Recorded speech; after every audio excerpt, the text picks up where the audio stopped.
O Livro dos Espíritos. Questão 502. 502. O espírito protetor, que consegue trazer ao bom caminho o seu protegido, lucra algum bem para si? Constitui isso um mérito que lhe é levado em conta, seja para seu progresso, seja para sua felicidade.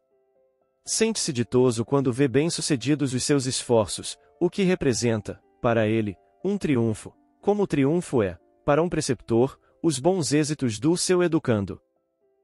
É responsável pelo mau resultado de seus esforços? Não, pois que fez o que de si dependia.